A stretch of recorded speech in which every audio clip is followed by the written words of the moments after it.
Baiklah, perkenalkan nama saya Revalina Manurung, NPM 2219201094 dari Prodi Kebidanan Program Sarjana tingkat 1A.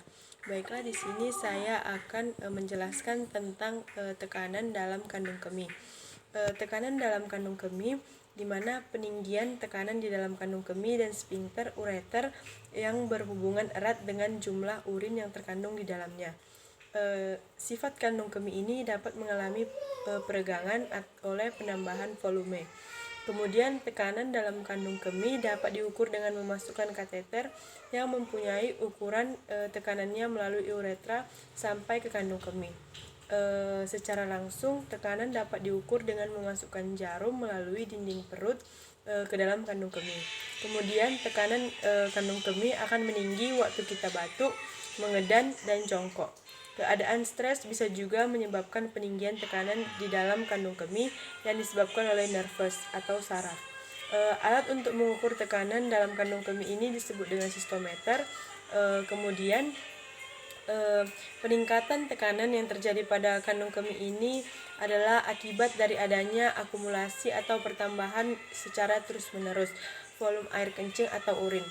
Untuk orang dewasa, volume maksimumnya kandung kemih itu berkisar 500 ml dengan tekanan rata-rata 30 cm H2O, dan jika kontraksi dinding kandung kemih terjadi, tekanan ini dapat ditingkatkan sampai 150 cm H2O.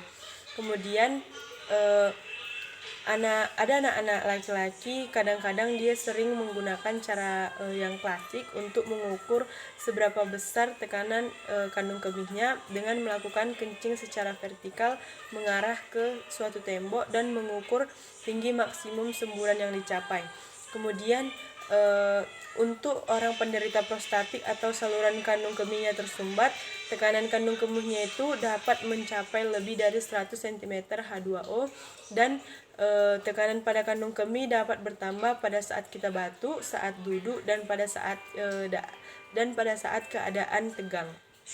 Kemudian khususnya untuk wanita hamil, tekanan pada kandung kemihnya akan bertambah dengan bertambahnya berat janin tersebut yang dikandung, dan biasanya oleh karena itu ibu hamil tersebut sering buang air kecil. Kemudian pada situasi yang stres pun kita dapat dalam situasi stres pun dapat meningkatkan tekanan pada kandung kemih. Contohnya itu seperti belajar saat mau ujian membuat kita sering buang air kecil ke toilet. Kemudian urin yang menumpuk di kandung kemih sehingga terjadi rangsangan pada sphincter, dan kandung kemih untuk merangsang nervus pada sphincter kandung kemih dibuka dan ingin buang air kecil. Yang kedua, adanya tekanan pada kandung kemih misalkan oleh uterus yang membesar atau tekanan dari lainnya. Akibat dari tekanan pada kandung kemih ini, yang pertama ingin buang air kecil selalu atau terus-menerus, yang kedua buang air kecil yang tidak terkontrol, yang ketiga bisa menyebabkan ISK atau infeksi saluran kencing. Pada bumil, waspadai infeksi saluran kencing ini yang dimana akan rentan terjadi saat hamil.